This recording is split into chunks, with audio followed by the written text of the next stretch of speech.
What's up, YouTube? I'm Max. This is my affirmation video through a book I've been writing called The Power of Now by Eckhart Tolle. And basically just wrote it here verbatim. And this is my affirmation video, so it's just one take. So I hope you're listening. You are not your mind. The greatest obstacle to enlightenment. Excuse me. Like I said, it's my affirmation video, so it's just one take. The greatest obstacle to enlightenment. Enlightenment, what is that? A beggar had been sitting by the side of a road for over 30 years. One day a stranger walked by. "Spare some change?" mumbled the beggar, mechanically holding out his old baseball cap. "I have nothing to give you," said the stranger. Then he asked, "What's that you're sitting on?" "Nothing," replied the beggar. "This is an old box. I've been sitting on it for as long as I can remember." "Ever looked inside?" asked the stranger. "No," said the beggar. "What's the point? There's nothing in there." "Have a look inside," insisted the stranger. The beggar managed to pry open the lid with astonishment and disbelief, and he saw the box was filled with gold. "I am that stranger who has nothing to give you, who is telling you to look inside. Not inside any box, as in the parable, but somewhere ever closer. That's inside yourself." "But I am not a beggar," I can hear you say. "Those who have not found their true wealth, which is the radiant joy of being and the deep, unshakable peace that comes with it, are beggars, even if they have great material wealth. They are looking outside for scraps of pleasure or fulfillment, for validation, security, or love, while they have a treasure within that not only includes all of these things, but is infinitely greater than anything in the world could offer." The word enlightenment conjures up the idea of some superhuman accomplishment, and the ego likes to keep it that way, but it is simply your natural state of felt oneness with being. It is a state of connectedness with something immeasurable and indestructible, something that, almost paradoxically, is essentially you and is yet much greater than you. It is finding your true nature beyond name and form.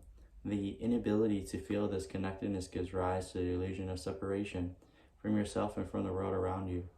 You perceive yourself consciously or unconsciously as an isolated fragment. Fear arises and conflict without becomes the norm. I love Buddha's simple definition of enlightenment as the end of suffering. There is nothing superhuman in that, is there? Of course, as a definition, it is incomplete. It only tells you what enlightenment is not, no suffering. But what's left when there is no more suffering? The Buddha is silent on that, and his silence implies that you have to find that out for yourself. He uses a negative definition so that the mind cannot make it into something to believe in or into a superhuman accomplishment, a goal that is impossible for you to attain. Despite this precaution, the majority of Buddhists still believe that enlightenment is for the Buddha and not for them, at least not in this lifetime. You use the word being. Can you explain what you mean by that? Being is the external, ever-present one, life beyond the myriad forms of life that are subject to birth and death. However, being is not only beyond, but also deep within every form, as it is innermost, invisible, and indestructible essence. This means that it is accessible to you now as your own deepest self, your true nature. But don't seek to grasp it with your mind. Don't try to understand it. You can know only when the mind is still. When you are present, when your attention is fully and intensely in the now, being can be felt, but it can never be understood mentally.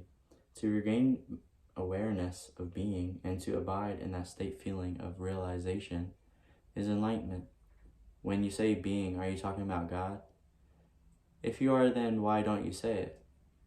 The word God has become empty of meaning through thousands of years of misuse. I use it sometimes, but I do so sparingly. By misuse, I mean that people have never even glimpsed the realm of sacred, the infinite vastness behind the word. Use it with great conviction, as if they knew what they were talking about, or they argue against it as if they knew what it is that they were denying. This misuse gives rise to absurd beliefs, assertions, and egoic delusions, such as my or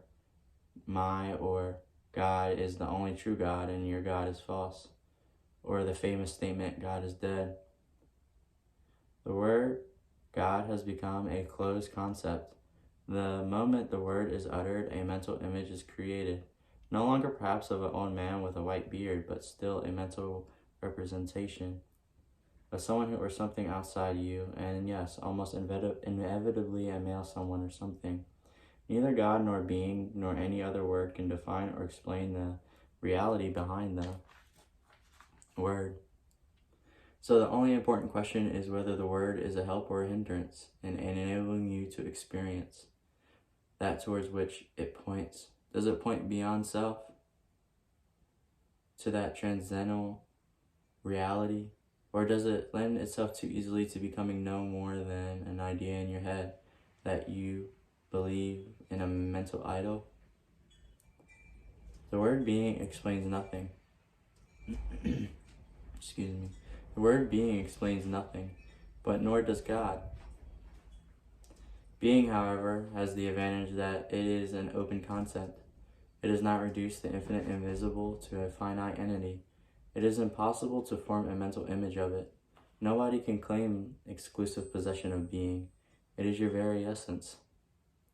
And it is immediately accessible to you as the feeling of your own presence, the realization I am that is prior to I am this or I am that. So it is only a small step from the word being to the experience of being. What is the greatest obstacle of experiencing this reality? Identification with your mind, which causes the thoughts to become compulsive. Not to be able to stop thinking is a dreadful affliction, but we don't realize this because almost everybody is suffering from it. It is considered normal. This insistent mental noise prevents you from finding that realm of inner stillness that is inseparable from being. It also creates a false mind-made self that casts a shadow of fear and suffering. We will look at all that in more detail later. This philosopher believed that he had found the most fundamental truth when he made his famous statement, I think, therefore I am. He had in fact given expression to the most basic error, to equate thinking with being and identifying it with thinking. The compulsive thinker, which means almost everyone, lives in a state of apparent separateness in an insanely complex world of continuous problems and conflict, a world that reflects the ever-increasing fragmentation of the mind.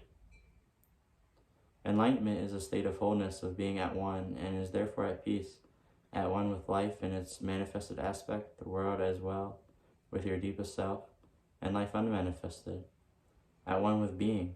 Enlightenment is not only the end of suffering and an end of continuous conflict within and without, but also the end of the dreadful enslavement to compulsive thinking. What an incredible liberation this is. Identification with your mind creates an opaque screen of concept, labels, images, words, judgments, definitions that block all true relationships.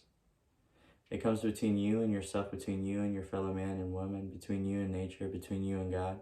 It is the screen of thought that creates the illusion of separateness, that the illusion that there is you and a totally separate other you. Then you forget that the essential fact that underneath the level of physical appearances and the separate forms you are one with, that is, you must forget. I mean that you can no longer feel this oneness of self-evident reality. You may believe it to be there, but you no longer know it to be true. A belief may be comforting only through your own experience, however does it become liberating.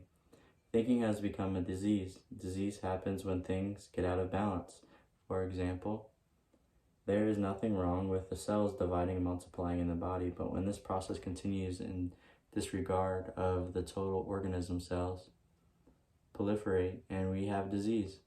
The mind is a superb instrument if rightly used. Used wrongly, however, it becomes very destructive.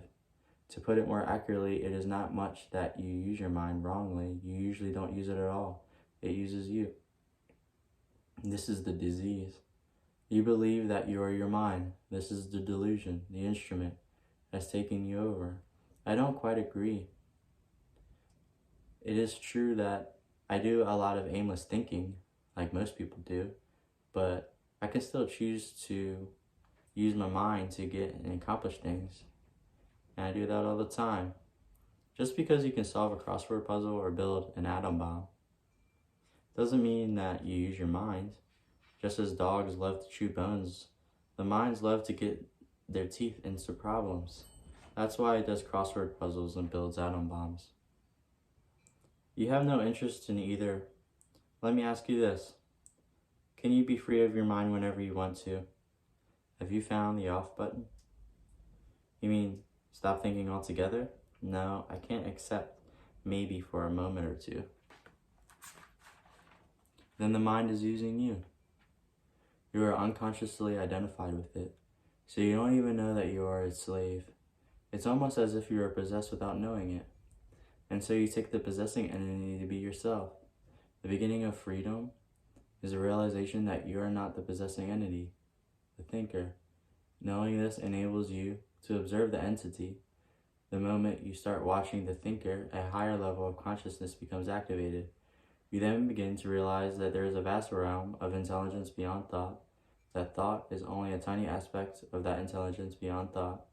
You also realize that all the things that truly matter, beauty, love, creativity, joy, inner peace, arise from beyond the mind. You begin to awaken.